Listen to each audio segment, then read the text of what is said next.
என் அப்பா இப்படி ஒரு காரியத்தை பண்ணுவாருன்னு நான் நினைக்கவே இல்லை. எப்படி இந்த மாதிரி நடந்துக்க தோணுச்சு? இவ்வளவு நேரம் அம்மா இருந்தாங்க, இப்ப கூட இதனால நம்ப முடியலங்க. எனக்கு இப்படின்னா அம்மாக்கு எவ்வளவு வலியா இருக்கும். கஷ்டம் தான். பாவம் என் அம்மா. அவரை தவிர அவங்க வாழ்க்கையில எதுவுமே இருந்ததில்ல.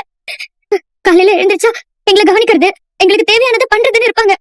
சாயங்காலம் ஆயிட்டா அவர் போனுக்காக வெயிட் பண்ண ஆரம்பிச்சிருவாங்க. தினமும் அப்பா கால் பண்ணி சாப்பிட்டேன்னு சொன்னாதான் எங்க அம்மா சாப்பிடும்.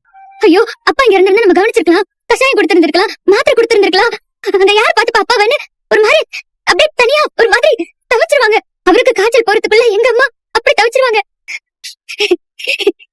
பைத்தியக்காரி என் அம்மா. அவரை தவிர அவங்க வாழ்க்கையில வேற எதுவுமே இருந்ததில்ல.